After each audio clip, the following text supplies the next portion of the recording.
David is very, very experienced, and it's a great song. And Maniac in its own right, the same thing with Attila. But I wouldn't say that I necessarily bring those things that I've learned and observed by working with them. I don't think I bring that into RUIM, because again, this is more like a spiritual thing. It's a very personal thing.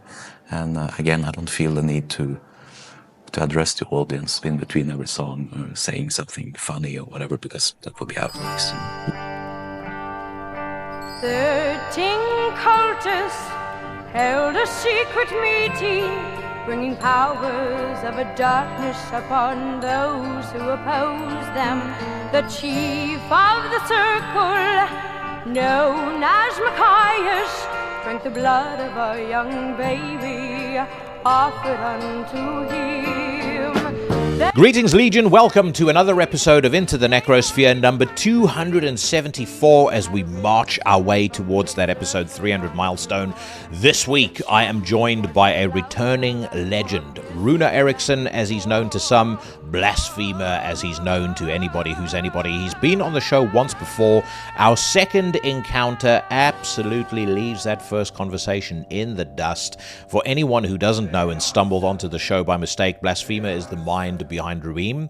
Their debut album that came out in 2023, Black Royal Spiritism, remains one of my favorite albums, not only of that year, but probably of the past 20 years. I caught him off the back of a triumphant performance at Fortress Festival last weekend. If you're wondering what in the fuck's going on with the intro song for this week's episode, it's all going to make sense when you listen to the conversation. But yeah, we spoke all about RUIM. We spoke about some of the spiritual side of what he does with RUIM. Also spoke a bit about Vltimas, his friendship with David Vincent. We touched on his other projects. It was just a great opportunity to catch up with him again.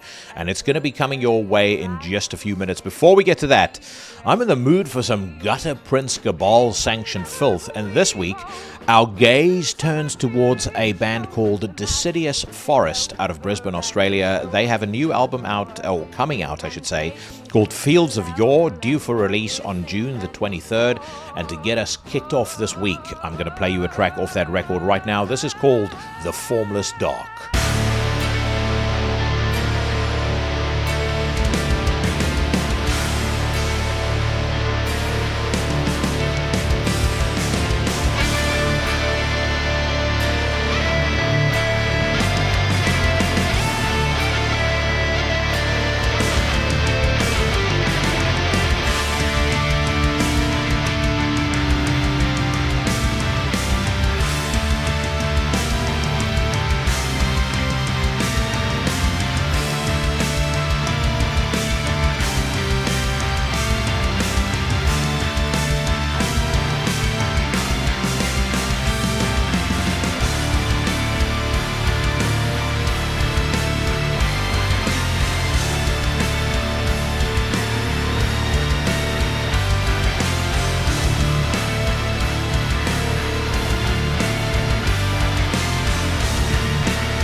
If you like what you heard, that was Deciduous Forest off their forthcoming album, Fields of Yore. It comes out on June the 23rd through Gutter Prince Cabal. The song was The Formless Dark, and the pre-order links are available in the description box to the podcast.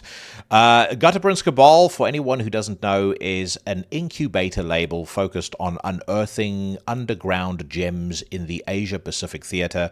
They have amongst their ranks my very good friend Nathan Glover of the band Gravier, and I think that they do an absolutely fantastic job. So I always want to show them support. They, generally speaking, sign basically top-tier bands all the time, and I think Deciduous Forest is no exception. So I hope you enjoyed that song, and I hope you show them some support, and if you do, you make sure that you let them know who it was who sent you.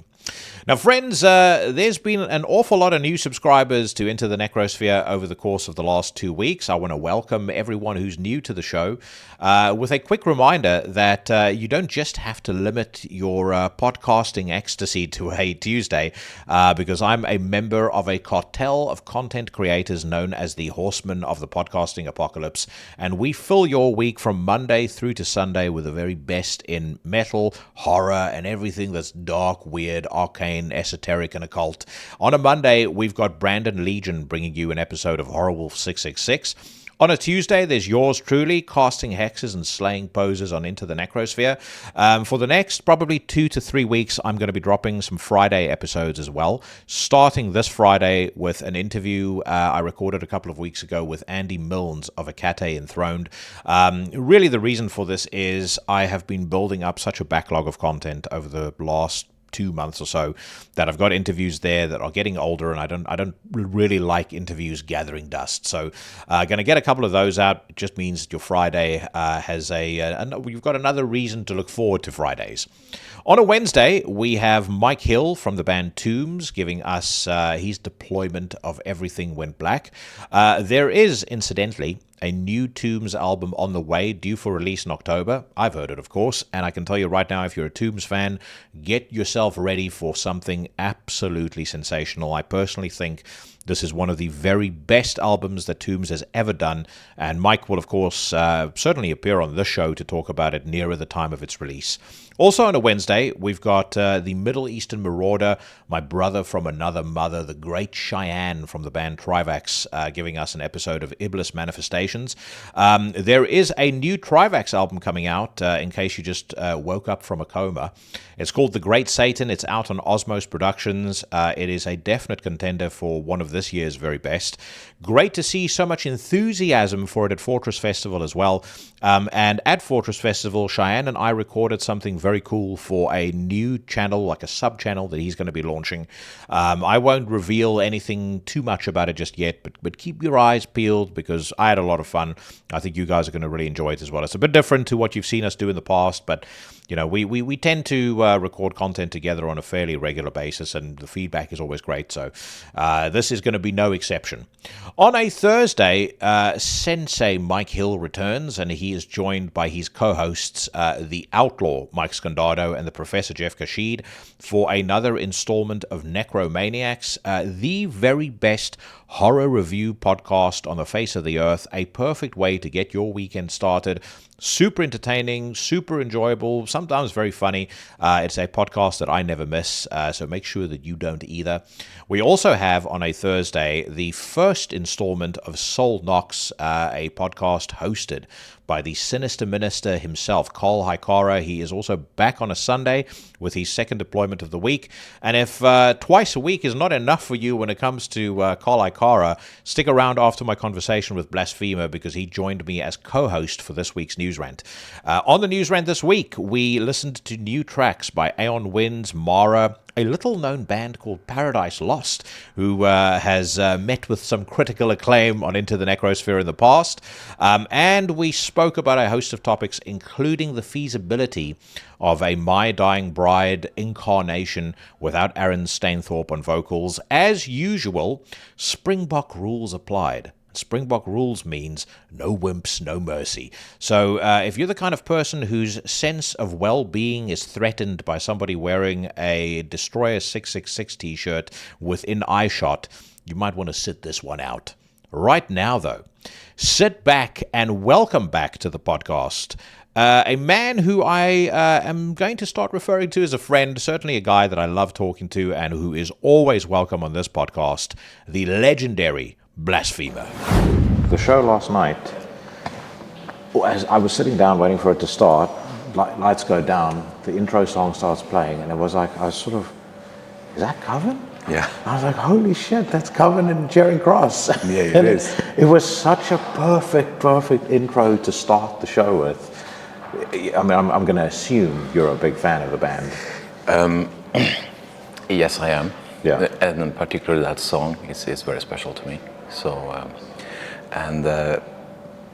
when I started, it's like it's a kind of an old school approach. I mean, do the same thing with Vltimas. Actually, like, if you go to a Metallica show or whatever, they play AC/DC before they go on stage, long way to the top if you want to rock and roll. And I think Judas Priest play War Pigs by Sabbath. It's kind of an old school kind of approach, just using like a song to introduce the band in a way. Yeah. So yeah, that's how it came about, and I love that song, and I thought just like, wow, this is just perfect for RUIM, So it definitely felt like the way you were presenting it was there's kind of a ritual element to the way that you were doing it. I mean, but you've also kind of grown up in so many different. You're with Mayhem, where there's there was theatrics of a kind, and then there's Vltimas has got that's obviously partly post. RUIM, but there's like at least a visual element to it as well. What was your vision when you were thinking about taking RUIM on stage? What did you want to present, and in terms of what you were able to do versus what you had in your mind's eye? I think what you saw yesterday was pretty much what I had in mind. It's important that there is some elements of like visual elements on stage to emphasize the message in the band. And I also think it's kind of a unique. The message in the band is quite unique, and I think in order to understand the whole concept, the visuals also help to kind of explain it or to amplify it. So I think what you saw yesterday was like, at least that's the. How can I put it? Like the first stage of the band, It will only grow from here, and but it will be the same thematics. We're just going to go bigger and bigger. Yeah. How do you feel about the response to the album? Because obviously when it came out, we spoke. I fucking loved the record. I was surprised at how momentum just seemed to pick up and pick up and pick up. Obviously, you guys won an award for it. Yeah, it's like. I think it's going very well.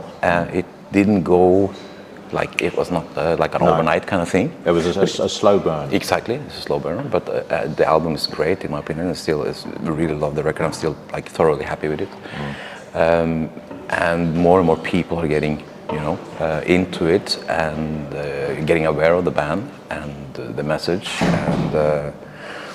So I'm just happy to see it all unfold, I'm in no rush for anything, That was never the intention behind this anyway. So I'm just happy to see that it's picking up and that it's making an impact, I'm very, very excited about, unleashing the second chapter of the band as well, which the process has begun. We have half of the record is pretty much written. It's exciting, as I said. I'm in no rush for anything, and this is not done. How can I put it? To kind of please anybody but myself. I think that's the most important thing. It will be done when it's done, and that's how it is. I remember when we were talking, you kind of spoke of it as though it was in some ways almost coming full circle from your days in Mayhem, and in one sense, what I took away from that conversation for you, it was like closing off a chapter. And so it begs the question, because I know Black Royal Spiritism is part of a trilogy, but has it been? Did you already have an idea of what that trilogy might look like, or was it just the plan is it's going to be a trilogy? I'm not sure what chapter 2's shape will take. I think I don't remember who said this, but as long as you have kind of a start and the beginning of something, Yeah. and then everything is just fill in the dots essentially, and that's what I'm doing now. I have the ending of it, and I think I kind of knew that when I started on this journey. When I started with the first record, I knew where it's gonna end, so I have the ending. I even have, this is kind of weird, but the last song of the third chapter is already written and it's done. Okay, all right. So the finale is already done. Yeah. So now it's basically just filling in everything in between. So it's it's interesting in that sense, you know, that it's already laid out for me, everything in terms of visuals, in terms of colors, in terms of themes, even song titles. Everything is essentially just laid out until the very last song. On stage, how does it feel for you to make that transition from being the guitarist to being the frontman? Because I was watching you yesterday. If you've watched any of the podcast episodes that I do, I'm besotted with the idea of being a frontman, and I really analyze being a frontman. And I was watching you, and it's like you're so natural into that role, and it's anyone who's been in your position knows it's one thing to do vocals in a studio. It's a completely different thing to stand on stage being the focal point of the band. It is, and also may I add that my vocal patterns are also quite tricky to replicate because I sing a little bit off time sometimes. Yeah. That was essentially my biggest concern, is like how I'm going to pull this thing off. But apparently my brain is wired a specific way, so it comes out naturally anyway. But thank you for the compliment.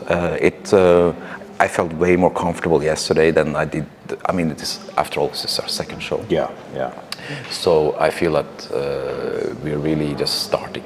It's like we're fueling something here, and it's going to grow and grow. And I'm thoroughly happy. I thought for a second show, it was very good, and it was a calm on stage. It was a piece that I kind of require. There's no drinking or anything before the show. It's more focused because it's very important that the words that come out of me are like felt and very focused,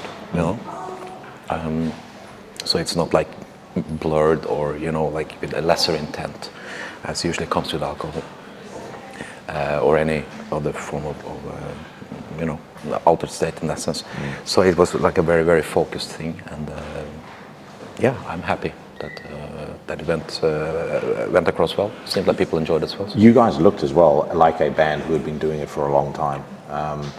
The guys that you got playing with you right now, I was talking to Ben from the Great Old Ones, and he was like, just watch the support band, because all of them are fucking brilliant. And I was like, yeah, I know. Blasphemer knows how to hire. He knows how to recruit. Where did you come across these guys? It's all Frenchies, Yeah. I have this. Maybe. Well, that's why Ben knew them, because obviously Great Old Ones. Yeah, exactly. Yeah. I think I have this kind of French fetish somehow, Frenchophile or whatever you want to call it. Yeah. So I think maybe I told you as well on the first interview we did that I wanted something. For some reason, I wanted a French drummer because of some kind of. It was just. I don't really know how to explain it. It was just a vibe. I didn't want any Nordic kind of approach to it. I wanted something different. So I reached out to Chuck, and Chuck is now my session guitar player. I reached out to him first, and I asked him, hey, do you know any great French drummer? And he mentioned like 2 or 3. And Cesar, who is now my drummer, was one of the guys he mentioned. Because he played in a band with Cesar, and now both are with me. So that's how it came about, really.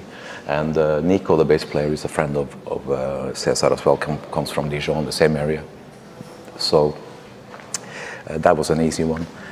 Even my crew is French, essentially. They're all Parisian people or from Nantes. Yeah.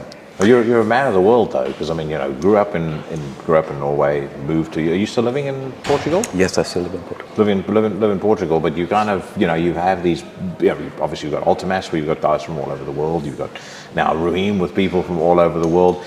But you know what's interesting though, and I was reflecting on it again watching the show yesterday, it's like for a guy that doesn't live in Norway, this sounds so like quintessentially Norwegian, this music, in the best possible way. And then I also was thinking, like, why is this dude not headlining Inferno? And like for me, like if I think about the best Norwegian black metal I've heard in a very, very long time that captures every single thing that I love about it, Black Royal Spiritism is it. I think I even said it in 2023 when I was doing the, my favorite albums of the year rundown.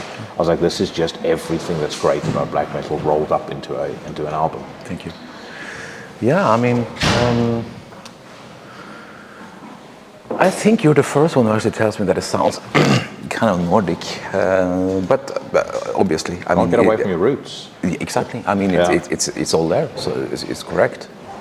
It has a flair or a different vibe to it, or nuances maybe, but and especially of course the lyrical content, which is quite not very Nordic, to put it like that, which is obviously the Portuguese connection.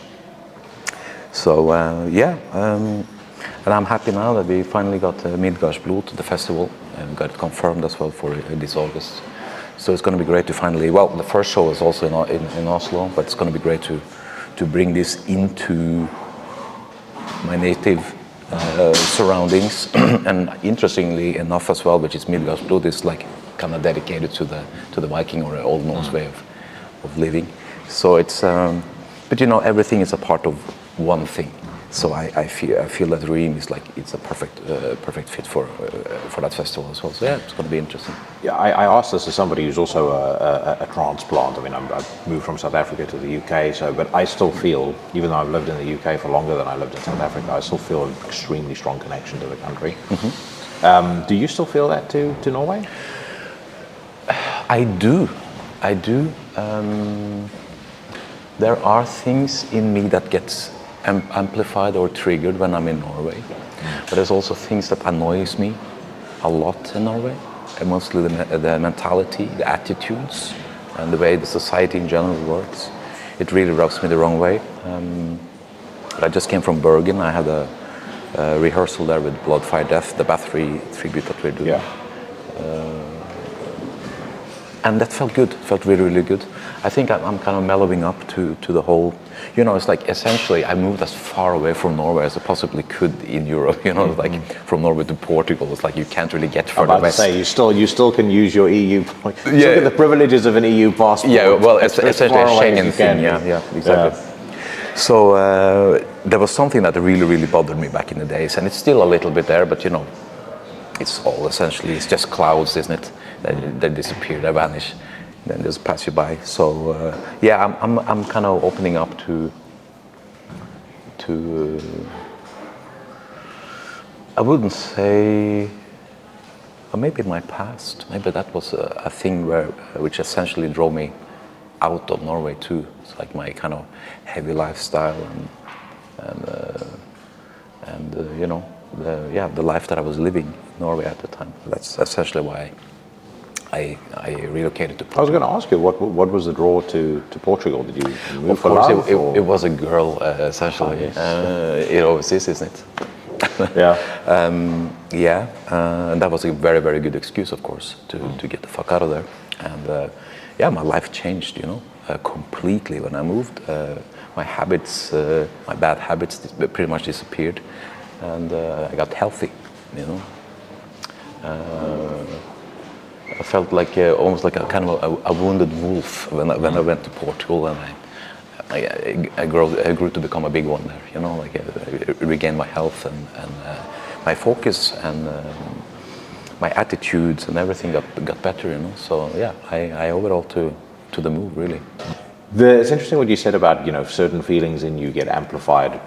When you go back to Norway, though, because I'm exactly the same. The second I step out of the plane in Cape Town, it's like something inside you just wakes up. Yeah. And it has become more acute for me as I've grown older. When I was young, I didn't really give a shit. I was exactly the same as you. There were so many things about the country that pissed me off, and frankly, there still is. But there's always been, and it just becomes more intense the older I get. There's that connection there, and I feel that connection activate as soon as I set foot on South African soil. Yeah. I mean, it's like take off your shoes and go into the grass. When I do that in Norway, it's like you feel the connection. You know, it's like it's the roots. You know. So yeah, it is.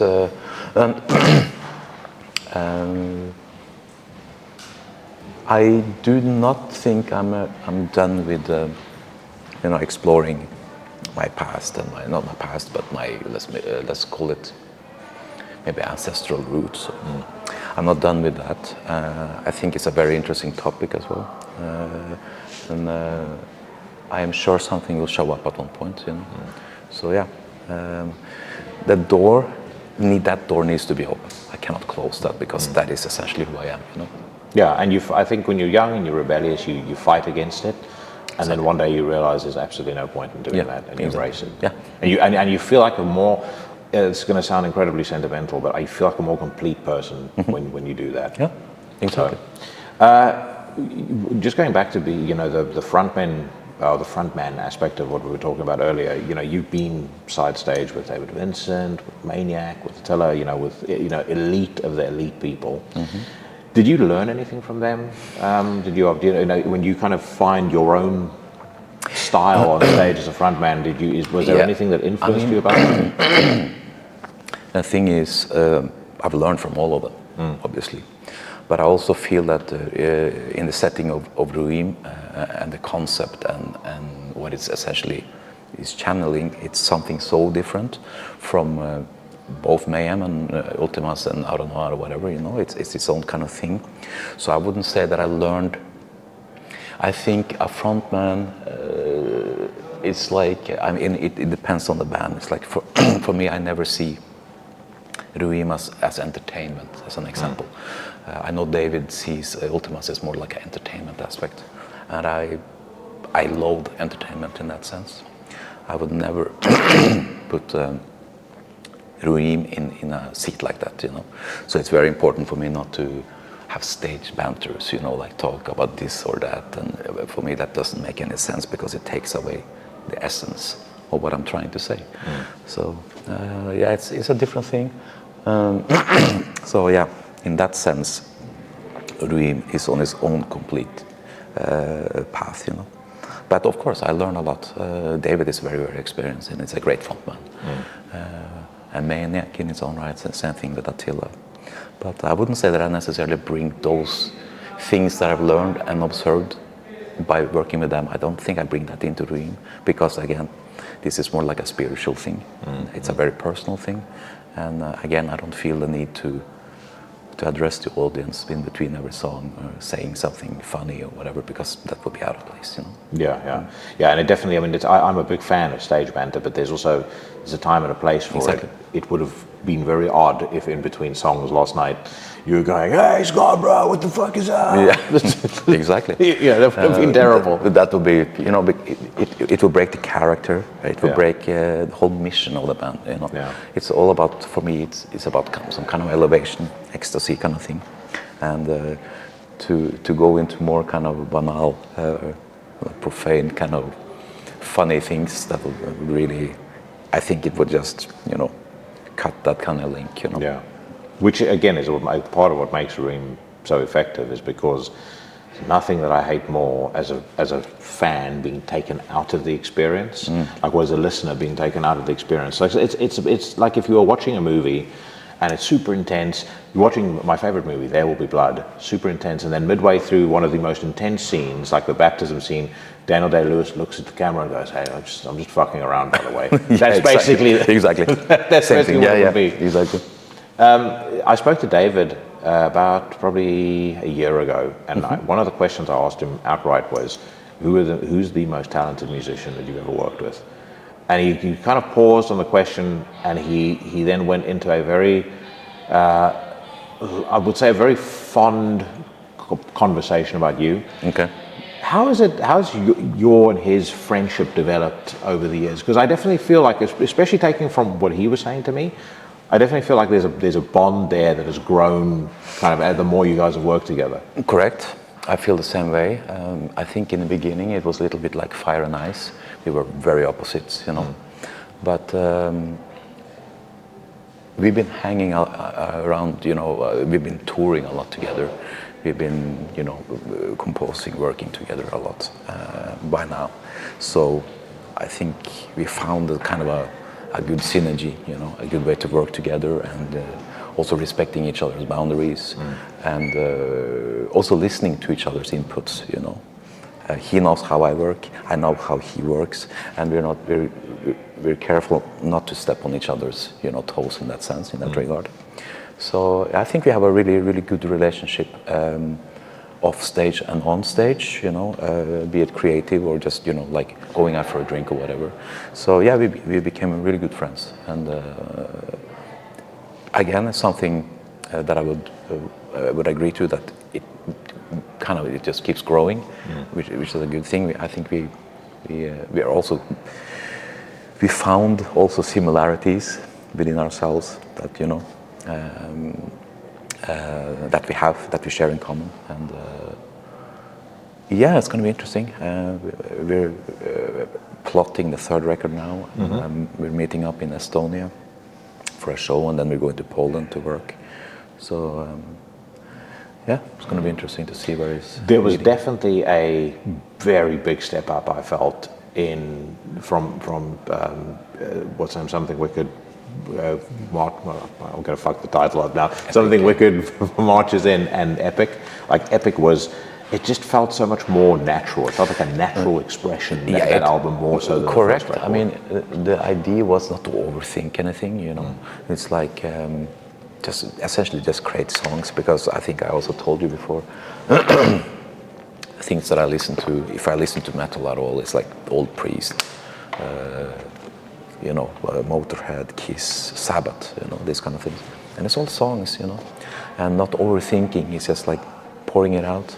And I think that's what we tried, and quite successfully. I think it's really strong songs on that record, and I think we're probably going to keep on in the same manner, in the same fashion. Yeah. What is you were talking about your working style earlier, and the impression I get from you is you have a very defined picture of what you want to achieve with whatever you do. Do you have to describe yourself in the studio, collaborating with a band? What is your approach? What is your way of doing things? I think I'm not a good collaborator. I must say that at all, to start with. You know what? I'll let you carry on in a second. But I knew that the second I saw that one interview with you that I referenced when we spoke. Okay. Where you were really young, you'd been spoken to backstage with Mayhem, and there was. I fucking loved it. I was just like, the focus and the confidence in that interview, I just thought was the coolest thing. Yeah, I know. I think I know what you're referring to. Yeah. Yeah. No, I was never really a good collaborator. I always wanted it to be my way. And that's another thing that David and I, we are like on that level. He knows not to, no, let him do his stuff there, and he looks another way, until I'm done. And that's how it works. I'm not good at mixing energies, maybe. I like it to be focused. If I'm the driving force behind something, then I like my energy to kind of be maintained and to be intact. And that's very easy with RUIM, obviously. There's really no one else. It's just my drummer, Cesar, a fabulous drummer, by the way. And essentially, now it's the same thing with Vltimas as well, although possibly the first one was a little bit more of a joint thing. The riffs on the second were less of a joint thing, I'd say. But yeah, essentially everything comes from me, and again, I'm not good at sharing these things, because I think music is very, very important. It's a very spiritual thing to me. Yeah. So, The flip side, though, if you think about Vltimas, is it must be great to know that if you've got an idea or you've got a sort of an outline for a song, the tools you have at your disposal between Flo and David Vincent. I mean, again, you talk about like the elite level musicians. I mean, anything you want to achieve, essentially you can. That's it, and that's the beauty. I mean, you can only do so much in front of a computer by yourself, Yeah. But then again, I'd say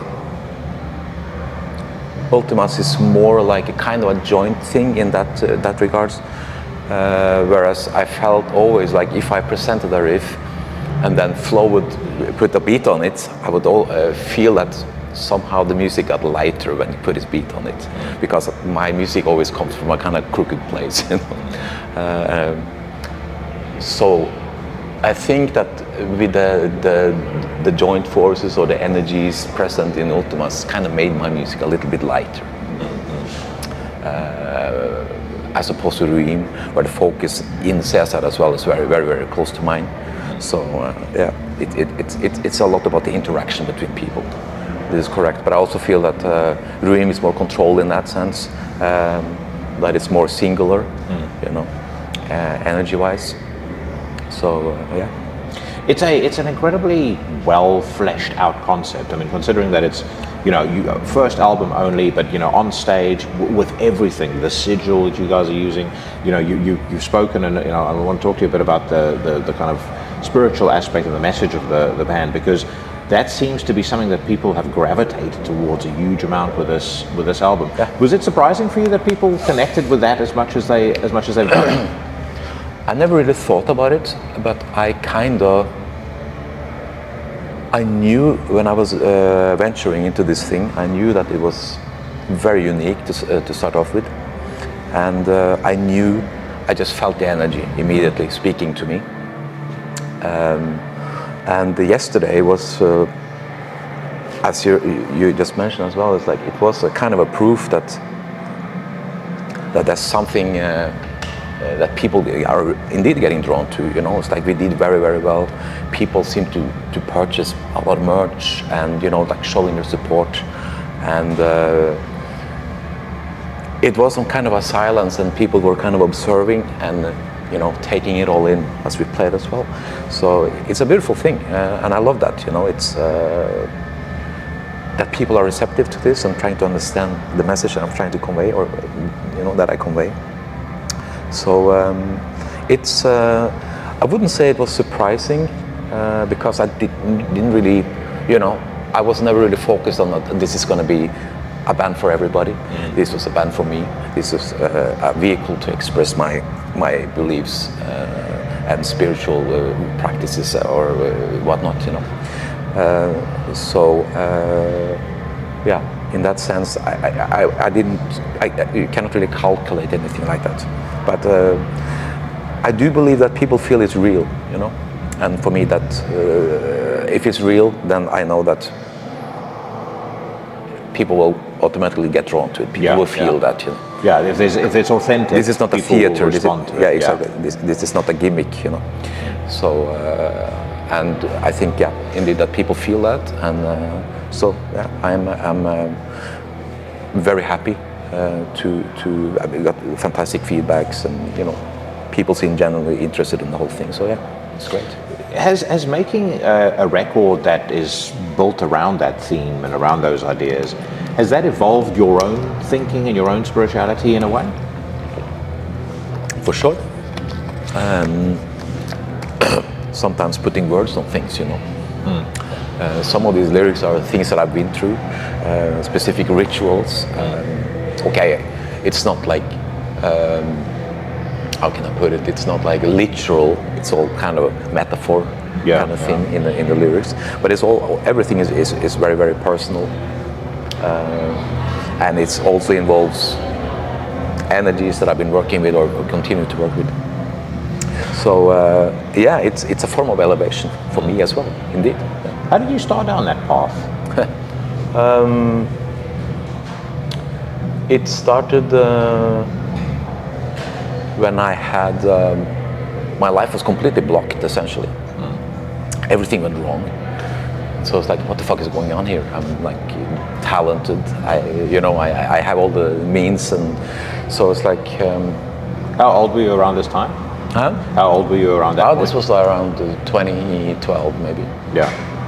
Like 12, 15 years ago. So I live in this kind of half and half world, you know. So I went into a tarot reading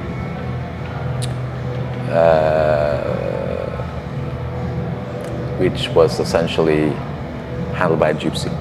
And from there on, I was invited to play at the gypsy party because she looked at me and said, "Okay, you're a guitar player." I was like, "Okay, yeah, I am." And she invited me to play at a gypsy party, which I kindly declined. But I went to that house at a later point, and that's where everything started. Tarot readings, I think, it's one thing when people kind of, get a tarot reading done at some carnival somewhere, but I had one done in 2015 when, I was in a similar state. Now, I go back to that, and some of the stuff that she was saying to me it's almost exactly like my wife who's sitting over there. She described exactly like the person I was, who it was. She said, "You've actually worked with this person. You guys just don't know it, blah blah." And the skeptic in me goes like, could it just be that she was saying it in such a way that I'm making it make sense? Okay, yeah. But at the same time, it's like, holy fuck, some of the stuff that she was saying was really spot on. Yeah, exactly. I mean, it's like what we're taught about the world is.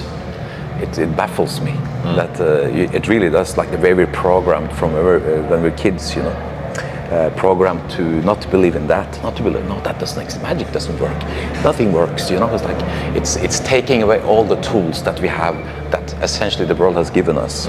That's how I see things, and the world is doing a fantastic job in killing this, taking away something that is inside of us, something that we all can kind of dip into and take advantage of. So that was that's a starting point for me. Of course, I've been very interested in other spiritual paths before this, but this one was essentially what unblocked everything.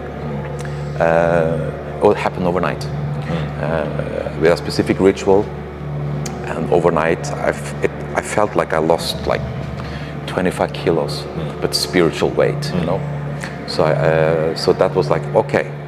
And, I immediately noticed the consequences of the ritual too. Not only did it improve my life, but it also made people in my circle, it made their lives much more miserable. So then I started to realize who the real friends are. Yeah. I was about to say, that's where the circle starts to get a lot smaller and a lot tighter. Exactly. So so this is essentially it's going back to RUIM in that sense. It's like it's an homage, but it's also like it's a kind of a gratitude to the whole thing as well.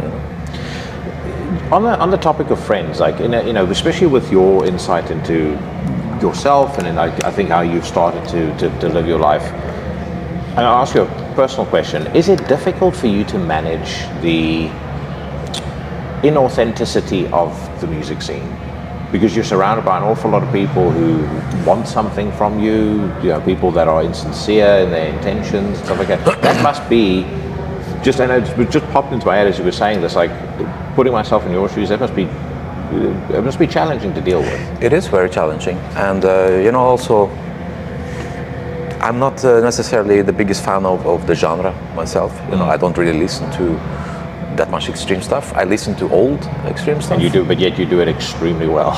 Yeah, but the point is that I feel that I'm not a part of any scene because for me that doesn't. What is that? It's like I express myself in a specific way. I do dark arts, and this is the way I express myself. But I don't really feel like I have too much in common with any other band. It's not like I have to be present at this or that just because everybody else in like-minded are there, So I keep to myself. I do my thing. But you're right. It's there's good and bad people in everywhere, and certainly in our circles too, So, but I'm a very very private. I keep to myself most of the times, and I'm really not interested. I'm just essentially here to preach, I guess. But other than that, I would feel zero connection to any black metal scene or whatever. Yeah, would I feel a connection to a scene? I don't like any herd mentality. I've always been incredibly, like, reflexively, I've hated anything that has to do, that just feels to me like conformity. And so there are certain aspects of the metal scene for sure that I just reject on principle, because I just won't be this way, just because I don't want to be like anyone that I see in front of me. So I feel where you're coming from. So, a final couple of questions. RUIM album, you said, is halfway done. Vltimas work has begun. Have you got anything else on the docket? Yeah, we're working on a new I Don't Know record as well. Yeah, we are. Probably be recorded this year. Most likely a peaceful release. I guess that's it. And I have a lot of shows with Blood, Fire, Death. This summer we have like 8 to 10 shows. So a lot of preparation there. I'm flying home tomorrow to Portugal, and I have 13 battery songs to learn the guitar solos starting Tuesday morning. So, well, I know them pretty much, but you know, it's like big shows. I need to be focused. There's a lot of work ahead there. A lot. Well, my friend, it has been great meeting you in person finally. I hope we're going to do one of these again. We'll definitely have to do it for the second album. And if we bump into each other at some point in person down the road, hopefully we'll have it a bit more relaxed setting as well to do it in. Sounds like a plan. Cheers. Thank you so much. Thank you very much. Take care. Bye.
The title track of one of the very best black metal albums of the 21st century, and I say that with absolutely no exaggeration. Black Royal Spiritism, available right now on Peaceful Records, fronted by my guest this week, the legendary Blasphemer. I want to say massive thank you to him for his time.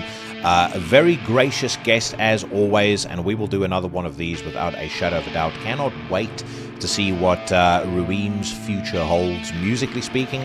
And if you saw RUIM at Fortress Festival, you know that you saw something absolutely extraordinary. From the moment that they started with Coven as an intro tape, I just knew that this was going to be something very, very special, and I was not disappointed.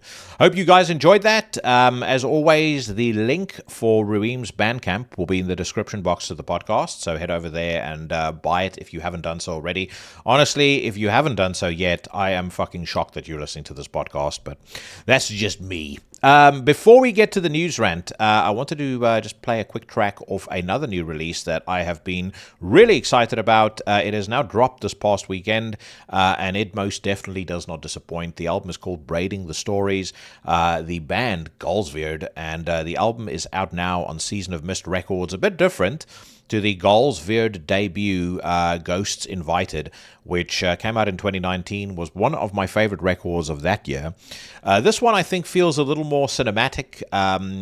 There is actually a more, I think, intentional flow and construction to the album. Maybe to some degree, and I hate to say this when it comes to any project related to Gal, but maybe it's even a little bit more accessible. Either way, I think it is a fucking masterpiece. Potentially not to everybody's taste, but you guys tell me your thoughts in the comment box after you've listened to the song. The track that I'm going to play for us, that'll get us to the news rant, is a song called Root the Will.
the Will by Galsveard off their new album Braiding the Stories that got released this past weekend on Season of Mist. It is definitely going to be a contender for the old top 30 of 2025 when I start putting that together. A phenomenal album. Like I said, probably not to everybody's taste, but I think if you're a fan of the debut album by Galsveard, this is definitely something that you're going to want to spend a bit of time with. I love it, as you can probably tell. Do not ask me, by the way, whether I'm going to have Gol on the podcast at any point again soon. I would love to have him on, but I would suggest that if I did, it's probably one that I'd like to do in person. I just think you're going to get a better conversation than what we had for episode 100. Not that I didn't enjoy that, and I know that a lot of you guys really liked that episode as well. But I think sitting down with him face to face, man to man, I think is going to be I think it'll just make for a higher quality conversation. So I'm heading to Bergen at the end of July for Beyond the Gates. Who knows? Perhaps he makes his way there as well, and we can get something set up. No, that's not a giveaway. That's not a hint. I'm just saying, if he's open to having that chat, I most certainly am as well. Right now, my friends, if you're a vegan who calls the cops on your neighbors because they're cooking meat and you're offended by the smell, then tighten up your Depends adult diapers and hit the bricks, because this is my weekly news rant. A roundabout for judgment. And hang them where the world can see. Have you watched the second season of The Last of Us? No. I haven't even watched the first season. So yeah, first season was good. Second season has gone. I've not watched it, but from everything I've read, it has been probably worse than I anticipated that it would be. I like the second game very much. I had I actually think the story, as much as there's a bunch of woke fucking rubbish in it, I could tolerate it. And I always felt like if they executed properly, it would at least be okay. Even though I always thought when, I was gonna say I wasn't gonna give a spoiler, but I'm sorry. It's time to catch up and live in the present. When Joel gets killed, I said, it's done. I don't want to watch the show anymore. And that seems to be the case, but there were a couple of things about the second game, the way that they did the narrative and presented it, that was really, really cool. One of which is revealing only much later why Joel gets killed. In this, they kind of spoon feed it to you apparently at the start. And then you've got the infamous line that they added into the TV show of Ellie saying, "I'm going to be a dad," when she finds out her girlfriend is fucking pregnant. And it's like, as soon as I saw that, I was just like, you know what? I'm at a place where I would just sooner keep rewatching the shows that I enjoy. I'm back to rewatching Mad Men. Previously, I rewatched Boardwalk Empire. I think next I'll probably rewatch. I haven't gone back to Narcos for a while. I think it's time to probably rewatch that. There's just, to me, I don't know what whether it's movies or whether it's TV shows. There's just about nothing that's coming out that I like. I was walking past the cinema yesterday on the way back from work. And there was it's a 7-screen theater, so there's 7 posters up, and I was assessing every single poster, and I was like, bullshit, extreme shite, total garbage, fucking complete elephant vomit, and and you just look at everything like, I have zero interest in seeing a single thing that's in the movies right now, and there's only one movie coming out this year so far that I'm excited about, and that's 28 Years Later. There's that Bring Her Back that I might watch, but Talk to Me was so fucking dreadful that I'm prejudiced against Bring Her Back, or just by default. Yeah, me too. No, I'm glad you said that about Talk to Me as well. What a fucking load of garbage. I also I listened to an interview with the filmmakers on or attempted to listen to an interview that they did with Mick Garris back when he was still doing his podcast, and they were so fucking annoying that I couldn't even finish the episode. Like, I just was like, the filmmakers of Talk to Me and Bring Her Back are two of the most annoying wankers I've ever heard in my life. So that automatically turned me off from the movies. Yeah. Feel like so fucking annoying. You know what I mean? Like, fuck that. For anybody that's dropped into this conversation, we'll keep on raging against modern day society in a second. But the real reason we're here, of course, is to check out some new music and to chew over a couple of metal news headlines. And there's a lot for us to get through this week. I know we were talking offline about the timing of doing this. The timing has just turned out perfectly. But let's start with a new track by Amorphis. So I don't know about you, but I mean, Amorphis was one of the bands that I discovered on Death Is Just the Beginning 3. So they've been a band that's been known to me for a very long time. The Rune Eriksen, I don't know how the fuck you pronounce it, but that's a decent record. I actually have a bit of a soft spot for Elegy that came out in 1996 as well. Tales from the Thousand Lakes. When I first heard it, I did enjoy it, although it was totally overshadowed by Sinister and probably to a lesser degree by Hypocrisy of Death Is Just the Beginning 3. As I've grown older, I have become more staunch in the belief that the sight of crushed velvet or a cravat in a music video is an instant red flag and suggests to me that I probably won't like or see eye to eye with the person that created it and the people in the band. But what are your thoughts on them? I'm a fan of Amorphis for what they do. I kind of look at them in a different light than other bands because they're doing like kind of more of the pagan thing. The vibe of like say Tales from a Thousand Lakes is totally different from it's not like what you're not going to that to hear like death metal and really what I mean. It's its own thing. I'm also a fan of a lot of I think what's his name, Tommy, the new singer. I think he's a very good singer. I like particularly the first couple albums that he did, and then I haven't really been kept up on the last couple albums, to be honest. But like they're one of those bands like when I'm in the mood for it, I really like it. I think like I said, I think Tommy's a very good singer, the newer singer. He's been with the band for like 20 years, but he's still like the new singer to me. But so yeah, I mean, I like quite a bit of their stuff but again, it's like, you're not going to Amorphis to hear like,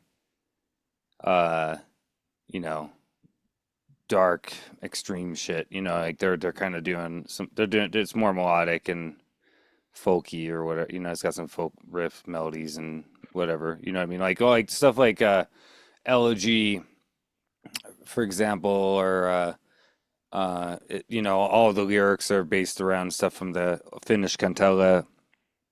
A lot of their stuff's based around the Kalevala, so it's all like kind of rooted in like Finnish folk mythology stuff. So they're kind of doing their own thing. They're not a band who are going to be on the gym playlist anytime soon. No, definitely not.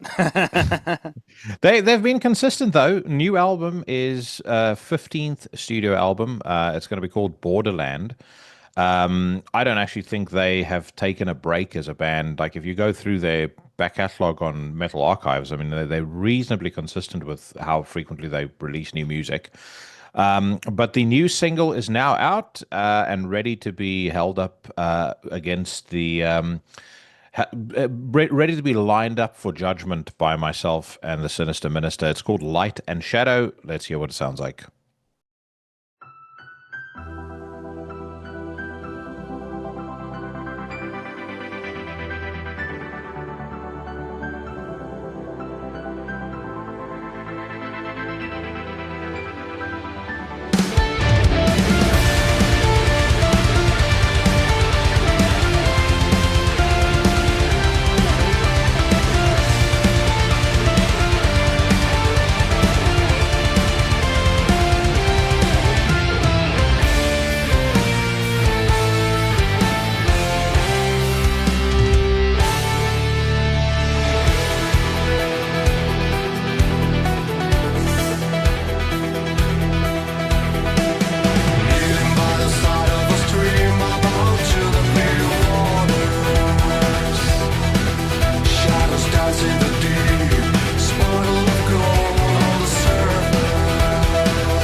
First of all, let me just commend you, by the way. You're an absolute fucking pro, because I shared the sound with you about 20 seconds into the song.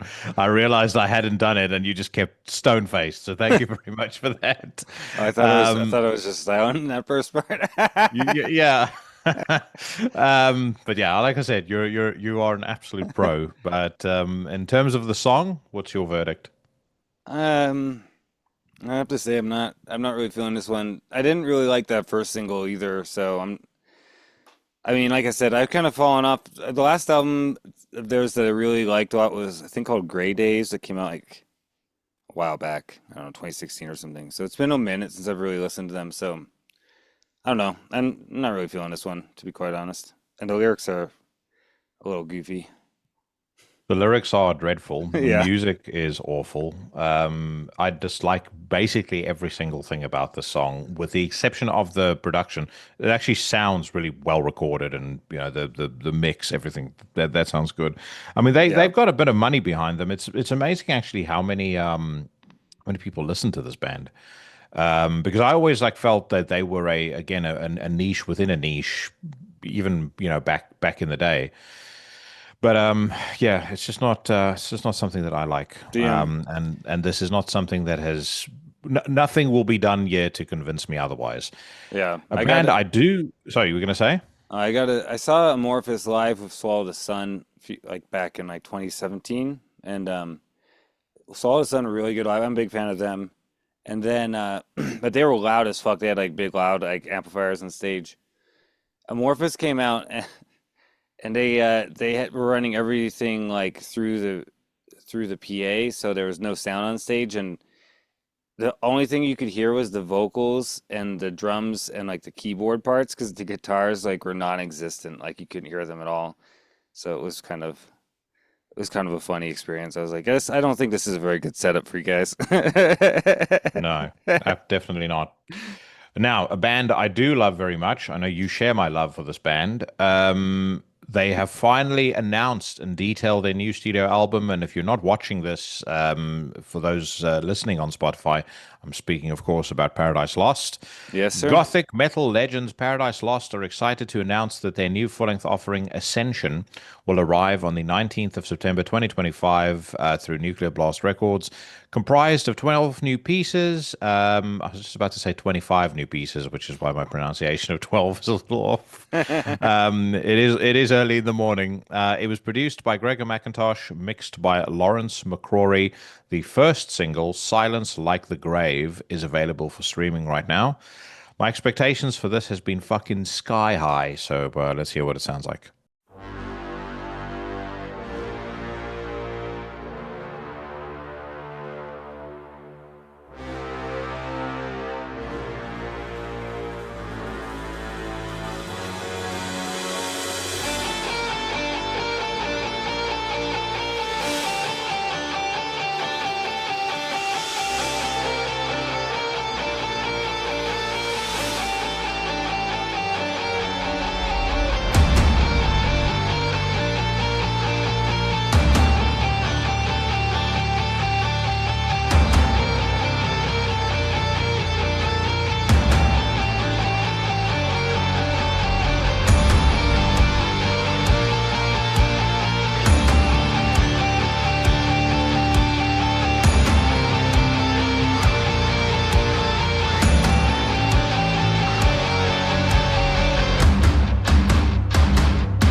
Jesus.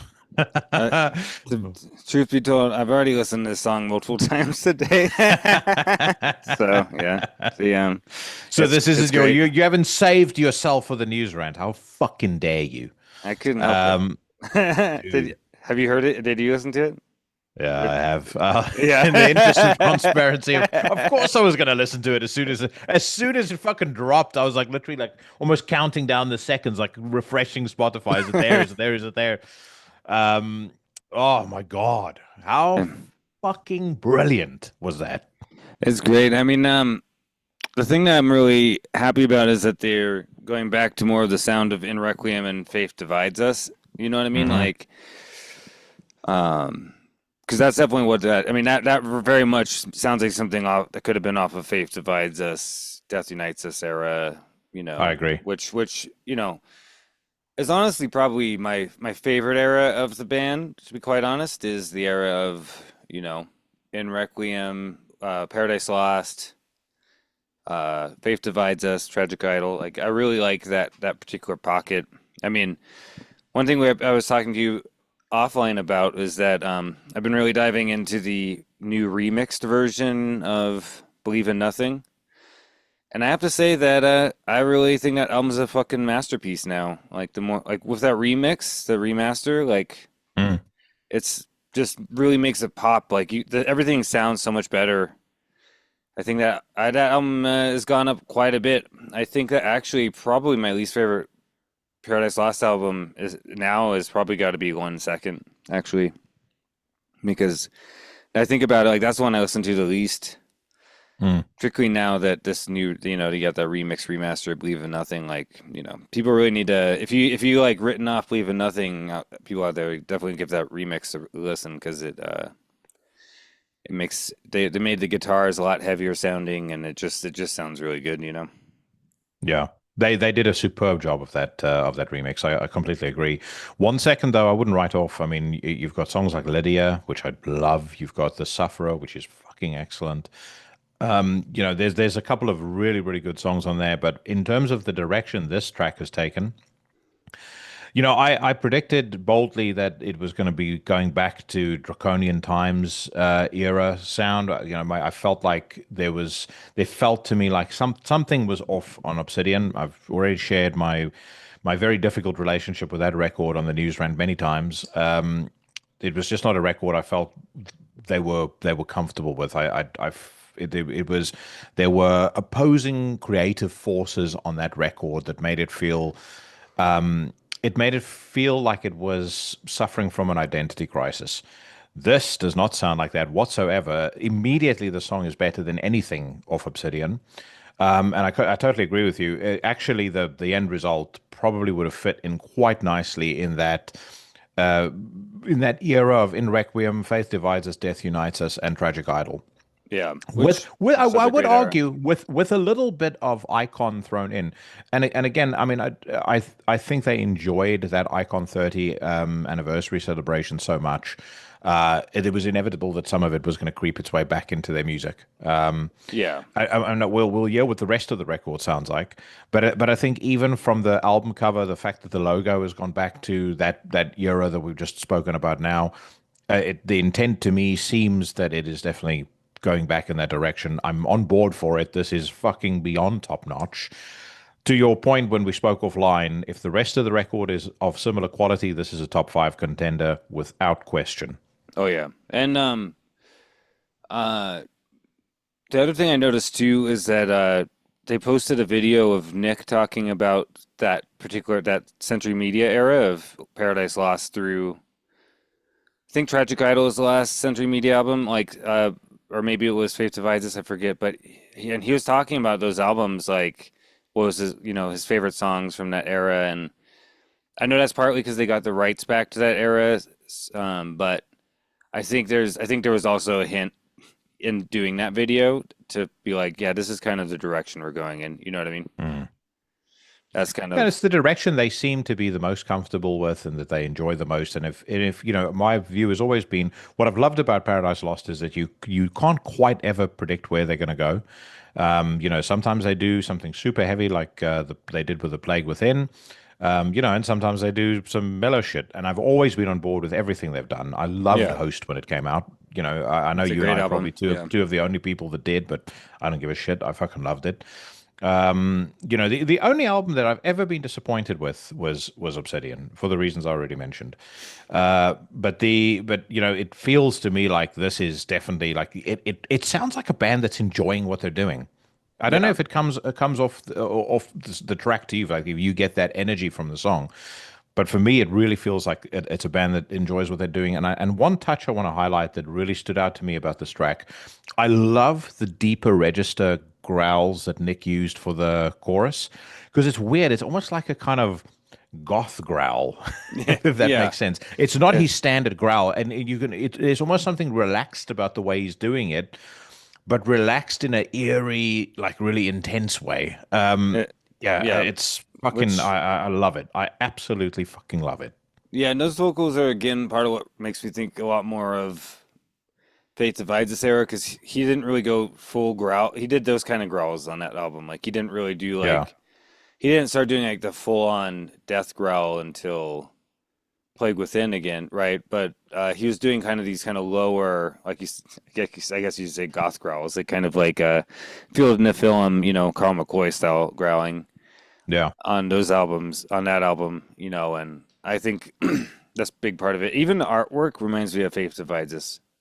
So it's and the artwork is, hold on, sorry, I was going to zoom in on the artwork, but just sort of playing the song again off Bandcamp. But yeah, the artwork is stunning. I really like the look of it. My only gripe, by the way, with Faith Divides Us, Death Unites Us is the music video for the title track is one of the worst things I've ever seen in my life. It's pretty bad. It's astoundingly poor. This actually, the music video, was pretty decent. Yeah, I mean, one thing I absolutely love Paradise Lost, but they don't really do good videos usually. So No. like and I got the new edition, a second edition of the book No Celebration, which is the biography of Paradise Lost that Decibel put out, and it just got reissued in a nice kind of leatherback gold embossed edition, but it's only like $40. Like I got it on pre-order. I definitely recommend for any Paradise Lost fan. You should definitely pick up the book though. Like I think there's a version of it in a UK store you could pick up. But I've been reading through it, and it's like so far it's so good. Like you really get. They did like the guy did tons of interviews with everybody, and they talk about each chapter is about each album. So, right at the end of the book, they say, we felt like we had achieved everything that we could in our career. Then we heard the album run through that was done by Jackie Smith and Karl Hikara on the Sol Nox podcast, and we believed this is it. This is as good as it gets. For me, masterpiece. It genuinely is a fucking masterpiece. I had hoped that this was going to be a return to form, and it is. Yeah, and even Obsidian had some good songs. I liked Ghost. I just didn't really like the Death Doom songs on it. I thought the non-Death Doom songs are good, right? But it just was like, But like we've always said, even Paradise Lost at their weakest, which is probably Obsidian, it's still better in a lot of bands. Look, a lot of people really enjoyed it. 11 reviews on Metal Archives, 86%. No accounting for taste, I guess. If they had put out a whole entire record that was in the vein of Ghosts and Hope Dies Young, I would have been very happy. It just felt like those Death Doom songs were forced. It did not feel to me like those are songs they wanted to make. They feel like B-sides from like holdovers. Like Greg still had some songs from Medusa and The Plague Within. I was like, well, let's use them anyways. You know what I mean? Yeah. Oh, by the way, what do you think of the drummer situation? I saw that Jeff Singer is back in the band. Guido was in the band for a very short period of time. He's out. Not sure if there's hurt feelings in relation to his position in Strigoi, because obviously he plays in Strigoi, the other band that he does with Greg. On Metal Archives, he has not been removed from the lineup of Strigoi yet. But yeah, he's out of. He had a short-lived tenure in Paradise Lost. Is out now, been replaced with Jeff Singer. I don't. Yeah, I mean, Jeff Singer he was the drummer for the era we're talking about, right? I think. Like Only for a short period of time. He was actually only a drummer for a year, by the looks of things. Yeah. 2007 to 2008. So he was drummer for. That's the self-titled album, I think, right? In Requiem. So, I mean, he's a good drummer, so I know. You know something? Again, I mean, these aren't his drums. I don't believe this is Guido's drums, because this announcement was only made a couple of days ago, and by that point, clearly the album would have already have been recorded. But again, interesting you point to In Requiem, because if that's the direction that they were going into, Jeff Singer makes all the sense in the world. Yeah. But, Guido's a great drummer, too. Hopefully he doesn't leave Strigoi, because I love his drums in Strigoi. But, I definitely I'll tell you what... Sorry, you were saying? I said I definitely think that... I feel like maybe Gregor is, like, putting his... Like, all right, let's put the extreme stuff into Strigoi, and we're going to keep Paradise Lost instead of doing... Yeah. You know what I mean? Yeah, I absolutely agree with you on that. One thing just to point out, because I'm seeing Paradise Lost at Beyond the Gates, if they're going to be playing more material from that era, the one song I demand they play live and include in their set list. So anyone from Paradise Lost is hearing this, take this very seriously, because I'll be booing and like throwing underwear at the stage and stuff if you don't play it. Your Own Reality. Yeah, that's a great fucking song. Incredible song. But on that note, I will be at Beyond the Gates. Did my visa application yesterday. It was like being processed into a fucking leper colony or some sort of disease center. Going to apply for it down at these salubrious VFS offices in London. But it should hopefully, without touch wood, no bullshit, I should hopefully have it, and then I'll be there. There's a lot of fucking cool stuff that's being lined up for it as well. So I'm probably going to be just at the back end of everything that came out of Fortress by the time I go to Beyond the Gates. I said 2025 was going to be a fucking cool year for Into the Necrosphere. It's turning out to be better than even I had hoped. Yeah, so that's great. All right, let's move on. Dying Fetus European Winter Tour confirmed. I only mention that because I want to make a point that. Maybe it's because I've started listening to J-Dog so much now that I can no longer see the name Slaughter to Prevail and not think of Slaughter to Gay Veil, which is what he calls them. So just wanted to mention that. The other thing that is incredibly lame is fucking Metal Sucks did this pathetic sniveling article about fan backlash against Dying Fetus and Suicide Silence for being on the Slaughter to Gay Veil tour, and I just thought, oh my god, why do you even regard this as news? And I think the most that the woman who wrote it could use was like 3 comments from some fucking low testosterone turd somewhere that decided that they had to make their opinion known on the topic. But anyway, Catatonia posted a new track. Not going to listen to that.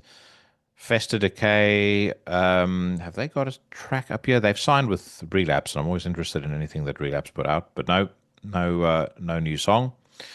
So let's see what else we can listen to. Zach Sabbath, no. Halifron, no. Gold. Oh, let me ask you this question, because it came out yesterday at the point that we're recording this. I've seen already a couple of people, including the Duke of Metal, raving about it on the socials.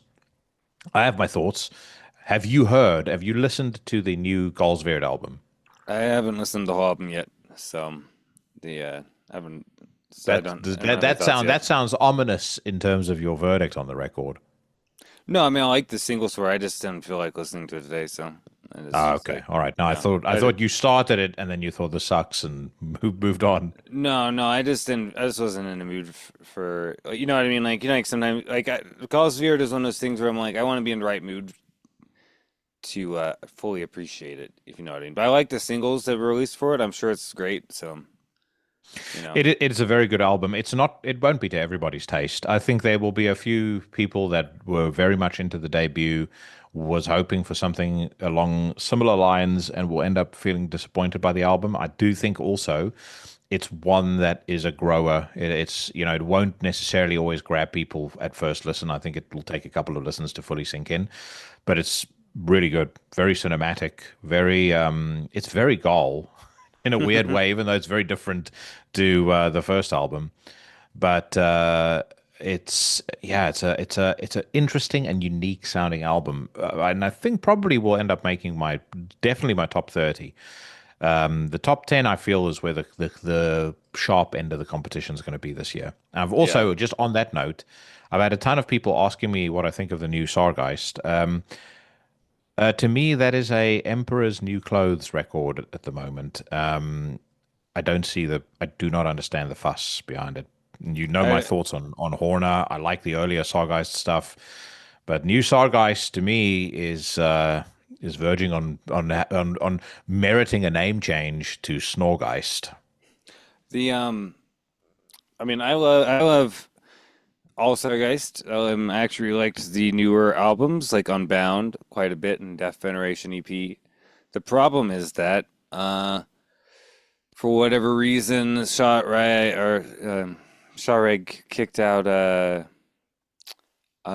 singer who was a very, very good singer, and decided to do vocals himself, and that's not a very good idea in my opinion. I know people have said that it grows on you, but he's not a good vocalist.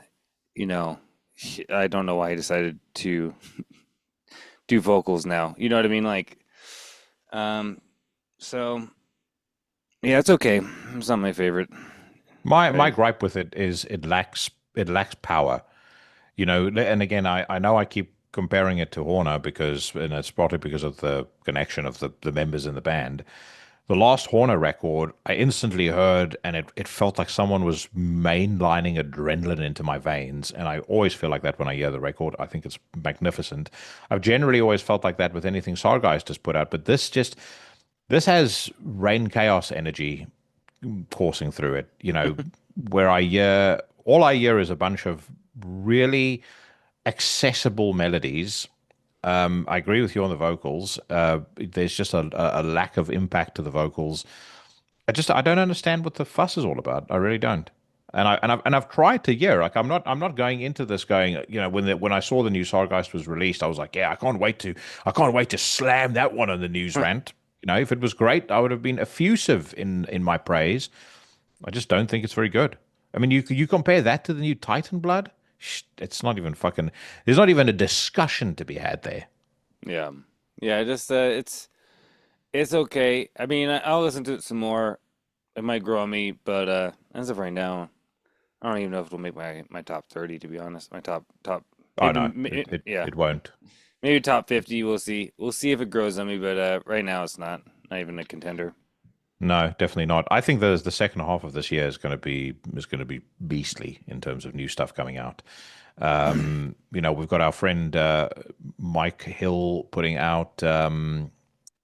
Sorry, I was pausing before then because I was going through in my mind which nickname I'm going to wheel out for him. No, we'll just say Mike Hill for now. Putting out the new Tombs album. I have heard that, of course, and that is fucking excellent. Yeah, we've got Paradise Lost coming out. There's going to be a lot of cool stuff between now and the end of the year. Yeah. The new Tombs is definitely going to be a top 10 album. That's for sure. Probably top 5.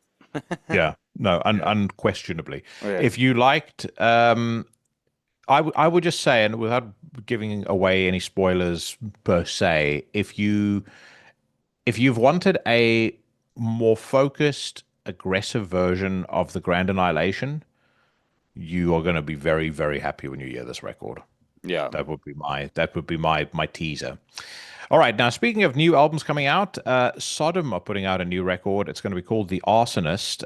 It says, to taste another piece of their oncoming studio album, The Arsonist, German veterans Sodom have shared the third advanced single called Taphophobia. Don't know what the fuck Taphophobia is. I'll look that up as we listen to the song, but let's give this one a spin.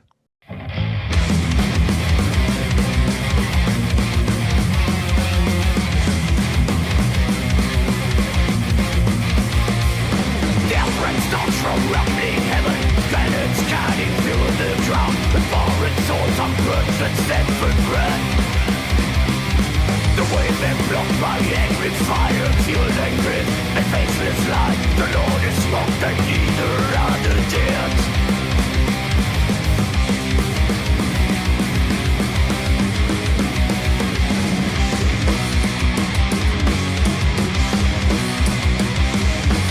Stimulated weariness to justify the cure. Confidence can rush and fire wants to burn within. We burn up back our mind into what's inculturated. All around into mountains and blood forever reigns.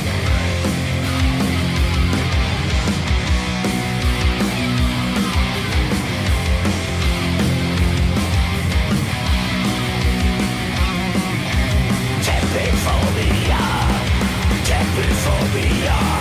The facing of defeat concealed into the darkness underneath. Tempophobia, tempophobia. God-forsaken agony of Kratos' final resting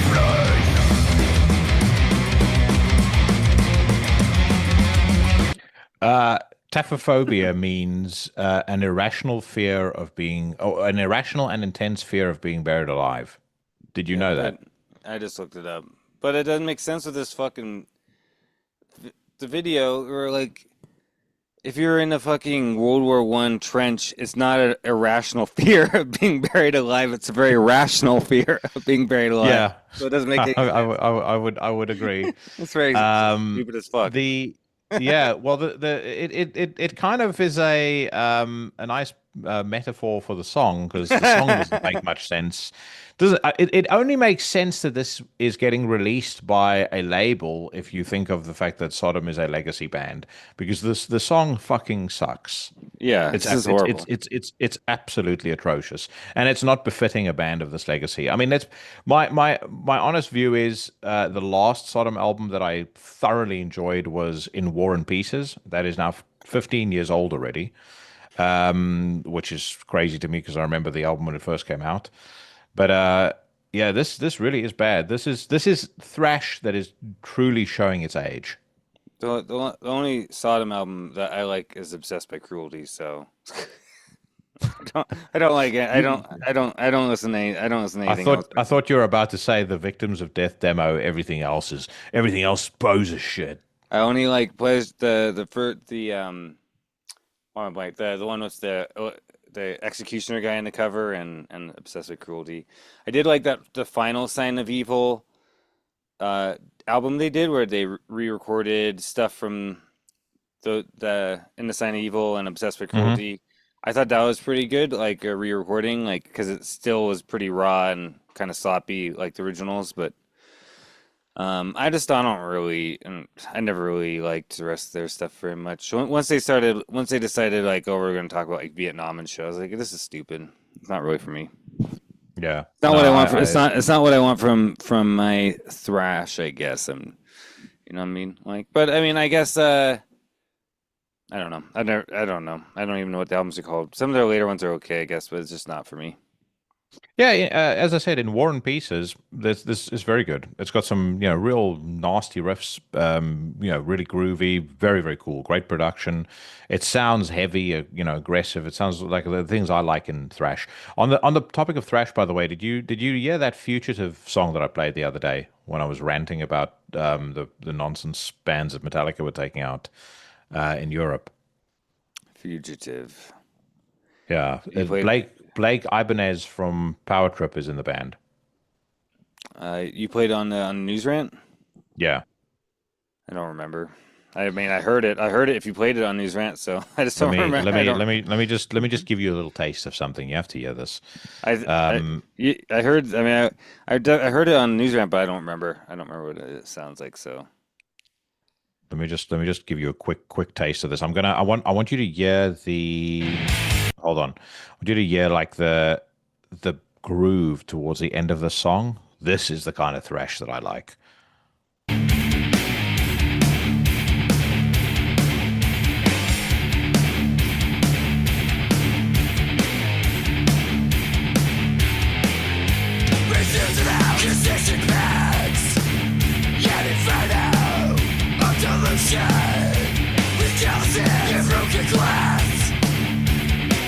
To resist,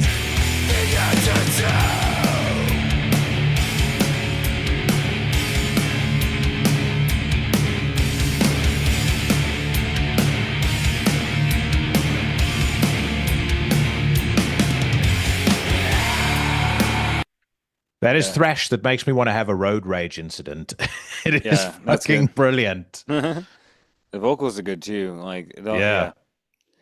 Yeah, I mean, so that I think that song, dude, by the way, is going to be the new vocalist for. I mean, I don't know whether it's confirmed. I don't know whether this is actually going to happen, but I know he was the vocalist when Power Trip did that, like not comeback show, but kind of like reunion show. Either way, it seems like if there were to be another Power Trip album, then Seth Gilmore, who's the vocalist for Fugitive, will be the man. I think he's actually already listed as the vocalist for Power Trip on Metal Archives. I saw a lot of complaints from the family of Riley Gale about him being in the band, them playing more shows, but I've got to say, I mean, I sympathize with their loss, but they are dead wrong. I'm sorry, but it wasn't the Riley Gale band. It was Power Trip. There were multiple people involved in the creation of that first album. Or actually, all the stuff that they did. It is not unreasonable for them to be able to continue without Riley. Yeah, not at all. They can do whatever the fuck they want, quite frankly. Yeah, and if it's good, it's good. And if it's that vocalist, then it probably is good, And I mean, I got to see Power Trip open for Danzig on Halloween night in 2018. That was pretty sick. It was, and they're really good live. Like, Riley was a good, vocalist. Yeah, he's a magnificent frontman. I agree. But I saw them. I saw them play at one of the. I don't even know if it was called Eastpak Resistance anymore, but they did like a show with, I think Napalm Death were on there. I saw them at the Forum in London. I can't even remember who the other bands were, but yeah, they were fucking great that night. Really, really good. All right, let's move on to some more music. Sororicide revealed new song. 14 years after their disbandment, Iceland's death metal band Sororicide are releasing a long-lost track from their early 90s Open Abyss album. It is dedicated to the band's guitarist, Froy Finson, who passed away in 1994. I don't even know who Sororicide are, but I do quite like the look of this album cover. It's a cool album cover, yeah. Yeah. Let's hear what it sounds like.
I just need to correct myself real quick. And again, as I mentioned to you before we started recording, we maybe had a few too many glasses of wine last night, the wife and I. So, I'm plowing through this with a bit of a hangover. The album is not called Open Abyss. The song is called Open Abyss. Yeah. They only put out one album, and that was called The Entity. They put that out in 1991. They did a split in 1992 called Apocalypse. Then, for some inexplicable reason, released another demo in 1993, and were on various splits after that. But yeah, EP out in 2009, but they've not been a particularly busy band. As I said, I had no idea who they were, didn't know their music. I did like that mid-tempo mosh part that we just heard around the sort of 1 minute, 20 seconds of the song. Song overall, though, Yeah, it's okay. I mean, it's from the early '90s, so you can hear it's from the early 90s too. yeah. And I'm kind of curious to hear their album, The Entity, and see if it's any good. Because it's always kind of interesting hearing stuff from, death metal from like '91, like that you never heard of before. Like, Yeah. it's kind of intriguing, but yeah, it's okay. That's a perfect segue into something else I wanted to discuss with you. I'm sure we'll stumble on it at some point in the headlines, but let's just talk about it now.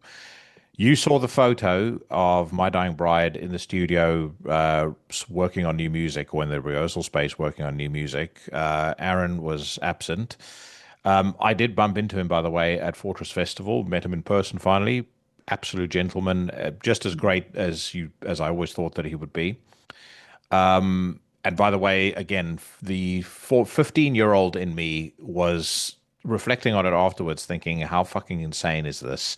That I have walked up to Aaron Stainthorpe of My Dying Bride, and I'm greeted like a friend, because obviously we've spoken a few times and spoken offline as well.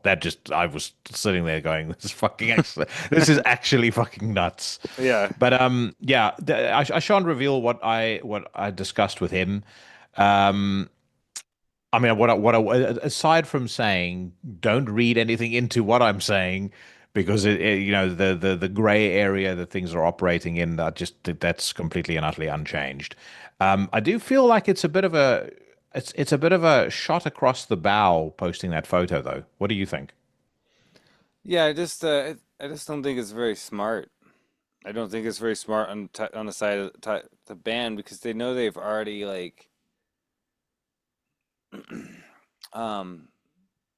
set people off with or announcing shows without Aaron, and then not being clear about what's going on. It's one thing. Okay, let's say most normal bands communicate with their fans about, well, okay, our Aaron is going to be playing these shows of High Parasite or something, and we want to play these shows, so we're going to have I forget his name from Swallow the Sun do vocals for these couple shows. Don't freak out about it. Instead, they're just saying nothing. They just go, here, we're gonna play shows about Aaron, and everyone's fans are what the fuck's going on? And and they refuse to engage at all or respond or tell anybody, hey, even say, hey, some stuff might be kind of weird right now. Just anything, instead of just being silent. And then they have the gall to fucking post pictures of them in the studio working on new music without Aaron. It's almost like they're trying to fuel the fucking bullshit even more. You know what I mean? It just seems very irresponsible on the side of the band members, and also whoever does their promotion, to be letting them do that, because I think that it's just going to alienate fans from, you know what I mean? That's my opinion about it, I don't think you're wrong. I think that there might be some sort of ill-conceived design behind this, where in the My Dying Bride camp, excluding Aaron, there's a feeling that we've got people talking about the band more than they've done in years, but I mean, the reality is it's only the fans that are talking.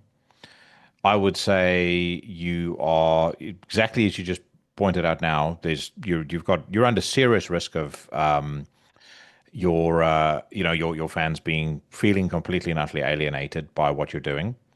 And again, it comes back to what we've said before. The reality is no Aaron, no My Dying Bride, and I strongly believe at least 60 to 70% of the fan base agree with us. I think if it not would more. be the biggest mistake for them to do this, to try and go on without him. He is the voice of the band. He's the connection that many people have to the band, and their fan base does have an incredibly strong emotional connection to their music. Which again has been, narrated, quote unquote, by Aaron Yeah. these many years. So if he's It's- not in the band, then start a new band. But Yeah. you can't carry on without him. People won't accept it. I won't. No, it's like how well did it go for Judas Priest to not have Rob Halford? Not very. Yeah. They went from being a pretty big band to touring, playing like clubs because nobody accepted Ripper, right? You know what I mean? Like there's just certain singers you can't replace. You know what I mean? Like they are in some ways the band. Like Judas Priest don't need KK Downing. They can go along without KK, no problem. You know what I mean? Like but they can't go without Rob Halford. You know what I mean? So it's like it's just one of those things. Like it's the same thing with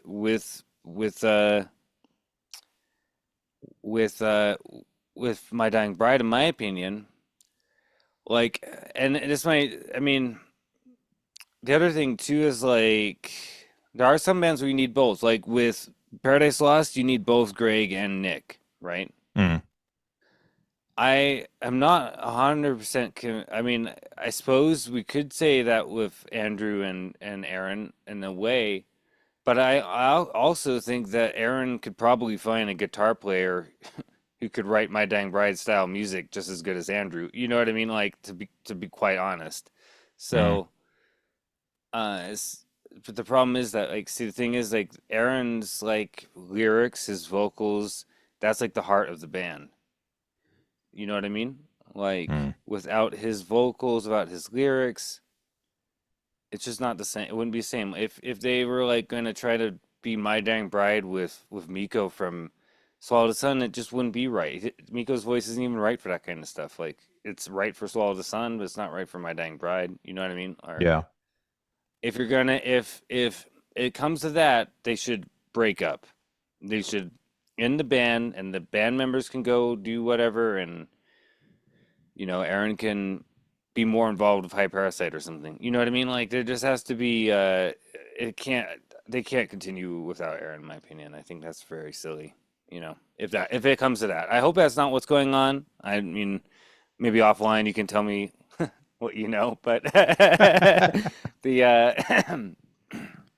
the way I do look at it though is worst case. At least their last album was great, so we can. Well, I totally agree with you. Worst case scenario, the last album is a beautiful ending to an incredible discography. On the topic that you just raised around the other band members, totally agree. Andrew is an incredibly gifted songwriter and a guitarist. His loss would be felt in the band, but I do think unfortunately, it's not a slight on him because I've had him on the show. I like him very much, and I'm not saying this to be disrespectful, but he could be replaced.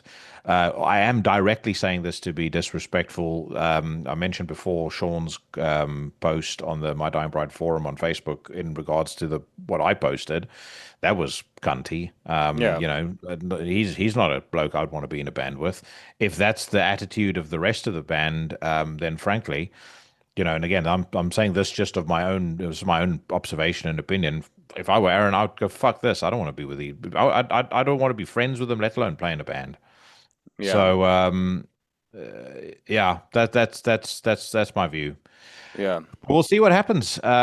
I just think, to your point, they're playing a very, very dangerous game. Very much. They're gambling with the loyalty of their fan base, and I don't think that's something any band should be doing. By the way, officially they were founded on June the 6th, 1990. So yesterday was their 35th birthday. Oh wow. Yeah, I think I actually think the number probably higher, probably closer to 80% of the fan base would not go along with them without Aaron. Just judging by comments I see, like there's for every one person who's like, like whatever, like the rest of the people are like, no Aaron, no My Dying Bride. You know what I mean? So And again, you get to that discussion around what's fair and unfair. Yes, it's unfair that especially for Andrew, who wrote so much of the music that he conceivably would have to start a new band in order to be fully accepted by the My Dying Bride fan base. If things were to completely fall apart with between him and Aaron, it is unfair. But there's also reality, and as I mentioned when I first spoke about this, reality is an undefeated champion. yeah, and if and that's the honorable way. If things fall apart between them and they need to, the honorable thing to do would be to end the band and in this particular situation and or put it on hold or do whatever, and Andrew could find their singer and do an album under a different name. I think I would be more likely to actually listen to it if it was like that. I would probably. I think everybody Yeah, would. I think if yeah, you present it correctly and you go, hey, new band featuring, that started by Andrew Cragen from My Dying Bride, I think a lot of people would go, yeah, great. I'd love to hear that. I mean, yeah, going back to the comparison I'd made, when I spoke about this a couple of months ago, I honestly think that in the long run, Sepultura would have been better off had they done that. yeah. I think Had so had too. Andreas Kisser and everybody, they just said, look, without Max, we're not continuing the band. We're starting a new band. Maybe they call themselves Sepultura 2. We're starting a new band, and we're gonna, this is what we'll be doing from now on. I absolutely think over time people will have accepted it because I think unfortunately a lot of folks overlooked the material on the later Sepultura albums because they just were never ever going to accept that band without Max. With My Dying Bride, you have that, but 3x. Yeah, exactly. And it's just the way it is with some bands. Like some bands can. And I think the singer is the hardest thing, like in those situations. But but our bands like Paradise Lost. But I think like the guys, I think if for some reason, from oddball reason, Nick and Greg ever got to the point where they can't get along, they would just end the band. You know what I mean? But I don't think that'll ever happen. No, I would argue if you look at their output over the last 5 years, I think that partnership to me feels stronger than ever. Yeah, I mean they put out the Host album, and yeah, yeah. They just seem to. I really feel like they just seem to enjoy being in each other's company, and I think they realize how productive and how fruitful that partnership is. Another band who's having some serious internal issues, Cattle Decapitation. They have cancelled all their upcoming summer tour dates planned for Europe, and stated in a very, very short social media post, due to circumstances beyond our control that arose in the last 24 hours, in addition to the mental well-being and personal situations occurring within the Cattle Decapitation camp, we regrettably must cancel our European Summer Festival tour. We understand and apologize for the inconvenience this causes for all parties involved, as well as to our European fans, but unfortunately we have no way of still making this tour work. I feel like we're going to pretty soon be hearing that they've broken up, based on what I've seen there. yeah, it seems a little odd. Yeah, Who knows? It's someone like reading into it. Someone fucked up in the last 24 hours. God knows what they did. That has created a situation where other people are morally conflicted or uncomfortable about continuing to be in the band, and they're now going out. So this story, this is a developing news story. We'll see unfold. But I think that's sad to say. I don't say this with any sort of with any satisfaction, because I love Cattle Decapitation, but I think Cattle Decapitation are done. Yeah, well, I don't know. I have no idea. I'm calling it.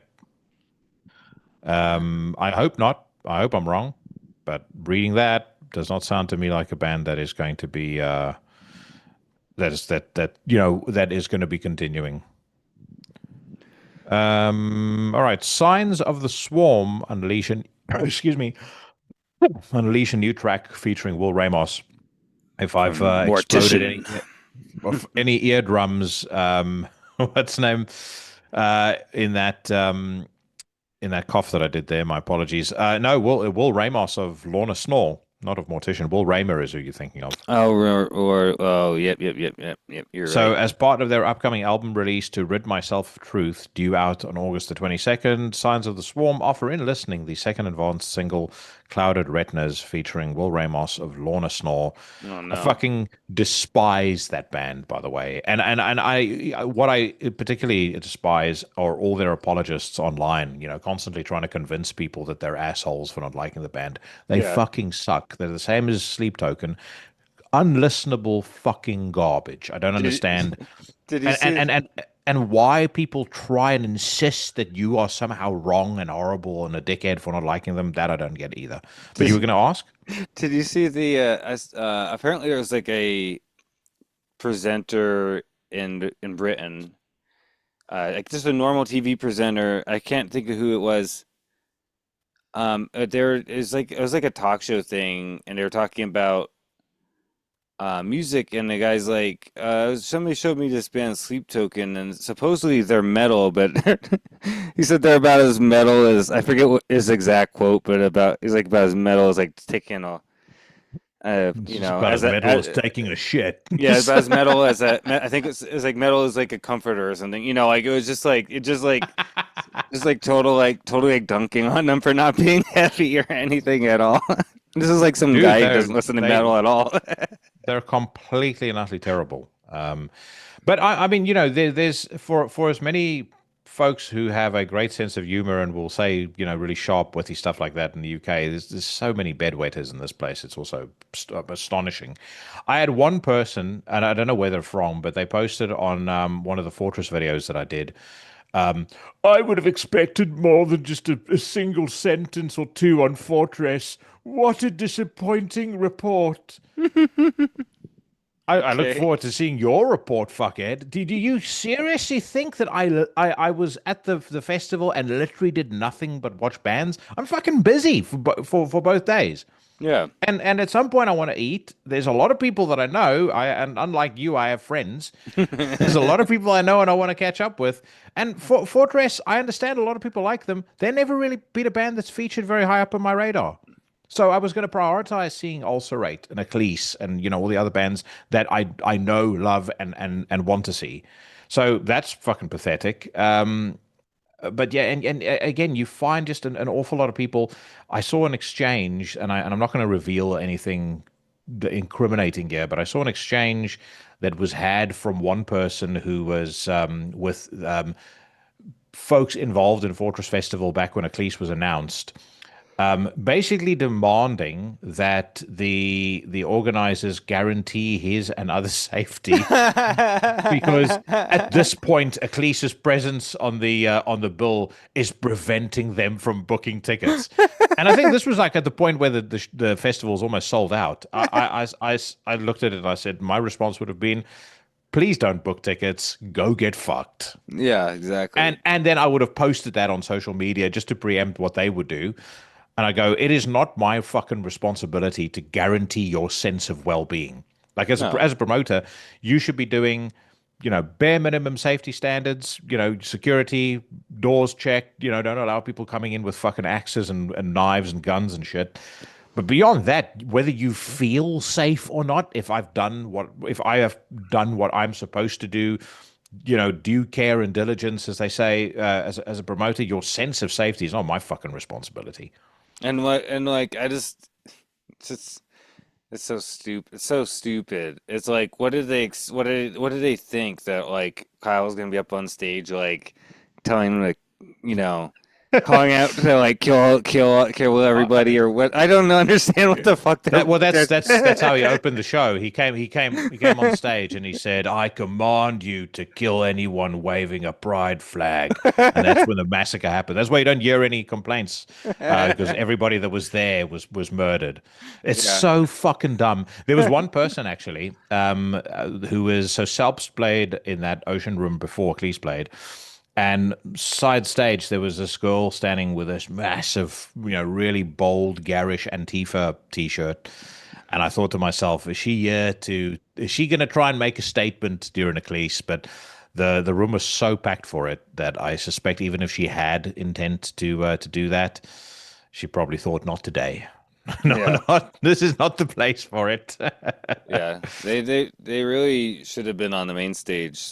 But Yeah. from what Kyle told me and what you said and everything, was just like it's like packed as fuck there. Great to meet him in person. He was really shocked by some of the incredibly horrible things I was saying about you behind your back. But Oh yeah, all right. Anyway, we weren't going to talk about all that random shit. We want to listen to Signs of the Swarm. So let's give this a whirl. Do we want to listen to this? Well, We will, no? the Lorna Snore connection that raises red flags, but who knows? It might be all right. We'll see.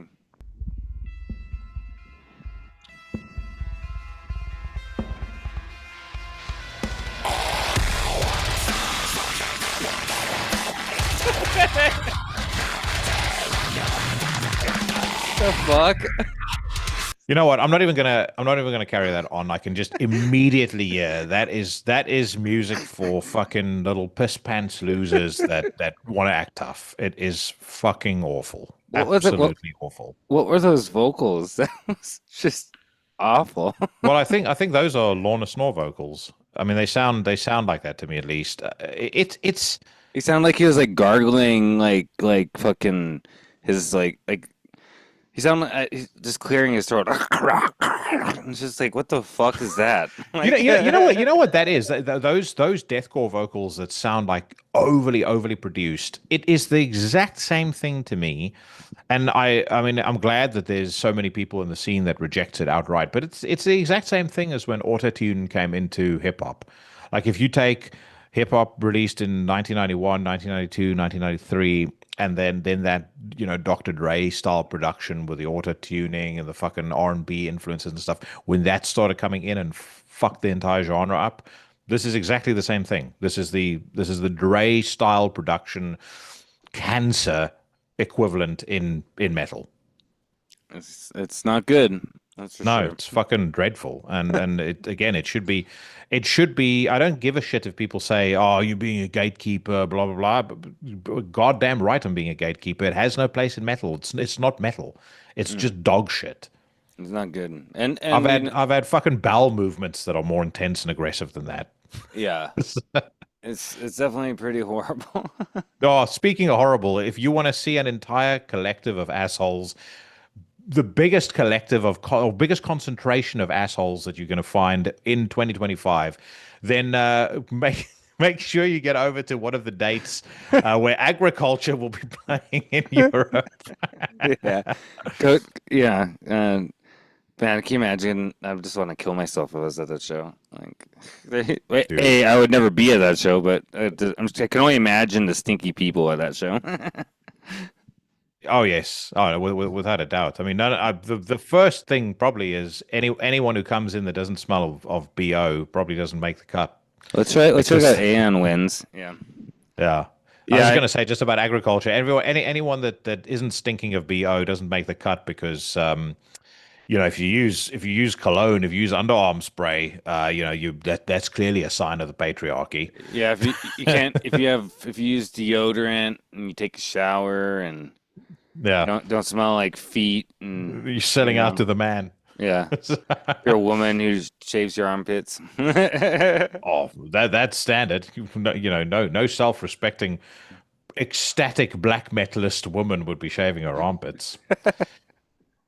No, sir. I hate that band so much. It kind of reminds me of that Office. You know the meme from The Office where Steve Carell says something to the effect of, "I hate so much of what you choose to be." When I see them, that's exactly what I think. Yeah. Everything about them is is like not for me. Like when I look at the picture of that band, I'm like, God, I would just hate myself being around these people. Like they just look so fucking everything that I despise. You know what I mean? It makes me sick to my stomach that they're even called black metal. I'll be honest with you. I it But they're shouldn't not be black called metal. no, it shouldn't be called black metal. It shouldn't, like, even, throwing the word ecstatic in there, I mean, that's also disgraceful. That's a whole different story. But I hate the fact that they are in any way related to or connected to the black metal scene. They're certainly not part of any black metal scene that I love and that I'm into. No. I'd honestly rather listen to Lorna Snore than Agriculture. I'd rather listen to the sound of me fucking screaming in like standing in the shower, just screaming at the top of my lungs insanely than listening to Agriculture. Yeah. I'd rather listen to a drill bit, drilled going off. All right. Aeon Winds, and we have been going for quite a while, by the way. So Yeah. I think this is like we're setting a record for the longest ever news rant. Yeah. Aeon Winds present Lunar Ascension track, Slovak black metal formation. Aeon Winds have recently put out Lunar Ascension, the second single of their oncoming full-length effort, An Ode to the Mountains. It comes out next week on June the 12th. Let's hear what it sounds like.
Been going for nearly 3 minutes now. It's an 8-minute 45-second song.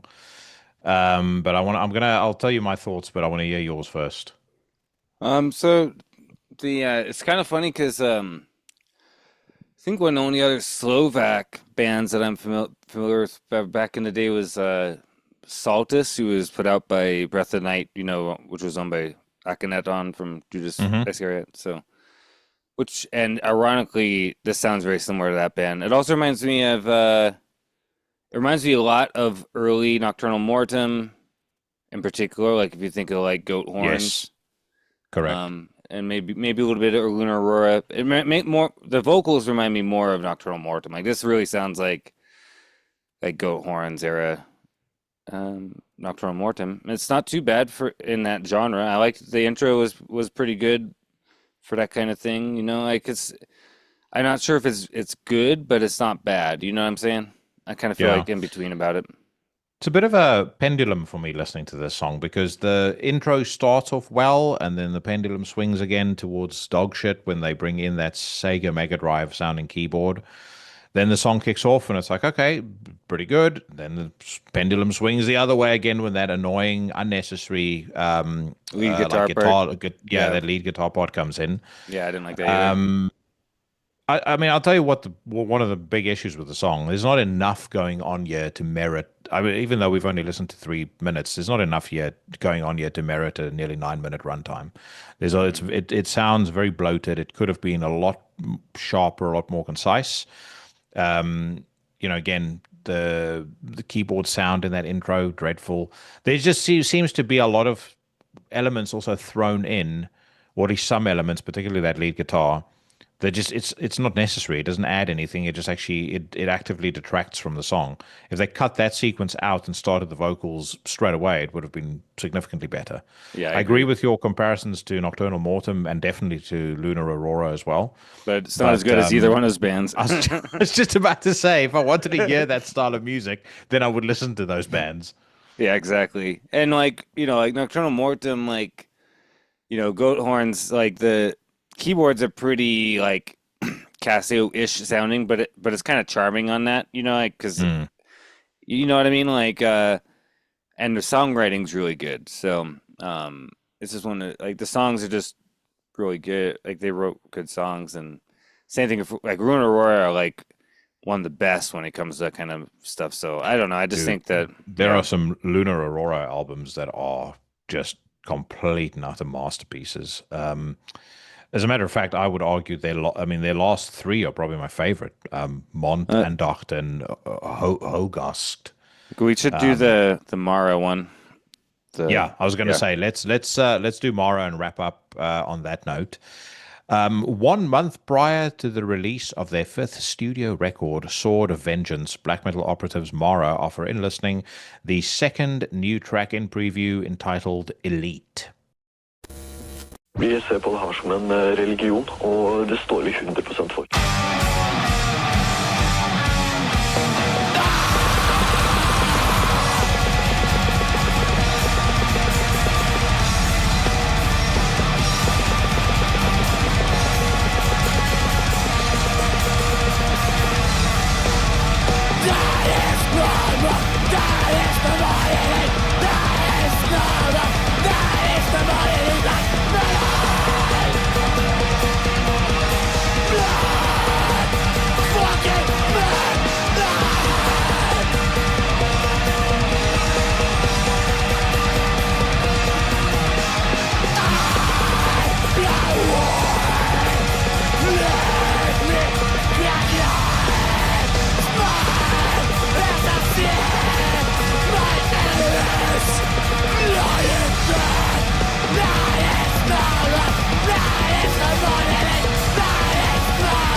The song was ruined for me by one particular part.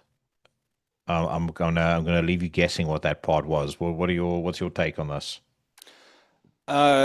Straight, kind of odd for. I really like Mara in general. Like I like all the previous recordings, like Sethier and Thursday Flame. That's probably my favorite, I think. Or actually, let me look real quick. Yeah. The Thursday Flame was a really quite good album. The last one that came out 3 years ago, Loch Amaro, was pretty good. This is very different from most of their stuff, to be quite honest. I've talked to this guy a few times on the main guy from Mara on Instagram here and there as well. But I'm not I don't I like the kind of wild vocals actually, but I don't really like. I don't know. I don't really like that it's like talking about the elite and black metal thing. Like it's kind of lame to me. You know what I mean? So well, if you're gonna talk about the elite and black metal, you need to be producing music that's elite, and this isn't. And that there is no more elite sounds like that bit where he just keeps repeating that. It sounds like a kid having a fucking temper tantrum. Yeah. It's dreadful. It's like like if you played that to somebody. Let me use this as a description. If you played somebody House of the Black Geminus who doesn't know black metal at all, they would feel intimidated and go, Jesus Christ, that's one of the most imposing, menacing things I've ever heard in my entire life. That is the energy that I want black metal to exude. If you played this track to somebody who doesn't know anything about black metal and they heard the There Is No More Elite refrain, they would go, ha ha ha, that's fucking stupid. That is, I mean, 1,000%. Play it to any fucking civilian and have them hear that part. No, not a single one of them would take it seriously. Yeah, it's not good. No. Unfortunately. The one thing I didn't mean to cut you off earlier when you're talking about Lunar Aurora. I'd say how dare you cut me off for my own podcast. Yeah, the Hogasite sect bit album was good. I really like Cyclist, and I really like I'm trying to remember the album name. Elixir of Sorrow. Like those are two of my favorites. Yeah. I think Elixir of Sorrow, Cyclist, Undocked, like all those albums are like their best. Like that's some really elite level black metal. You know what I mean? Totally agree. Definitely agree. Yeah, and I definitely recommend checking out Old Mara, like particularly that the Thursday in Flame album. And I haven't heard other songs in this album. Like maybe there's some other stuff that's better, but this song is gets a thumbs down for me. I would hate to say. Yeah, no, same. Yeah, I don't say it with any relish or any joy, but it's just doesn't cut the mustard. All right, my friend, we've been going for I think nearly an hour and a half now, so it's probably about as much spewing acid as the Legion can take. So let's wrap it up. We've definitely been talking a lot of shit this episode. Definitely. I want to say a massive thank you to everybody that is still listening, still with us. Huge thank you to Blasphemer for his time. I hope you guys enjoyed that conversation. I'm back next week. Another one of my conversations recorded at Fortress Festival. Massive thank you to my co-host for the News Rant, the Sinister Minister, Karl Hikara. No doubt we will be doing many more of these down the road. I always love catching up with you, and it's always like the News Rant is always a great excuse to just have the kind of conversation we're going to have anyway. Yeah. If recording isn't going, we're going to wrap up with a absolute classic of the debut album by Bathory in the spirit of Blasphemer's participation in the Bloodfire Death Project. We're going to listen to Raise the Dead. I want to say to everybody listening, whatever it is that you're doing and wherever it is that you are, stay safe, stay healthy, and I'll see you bad motherfuckers again next week.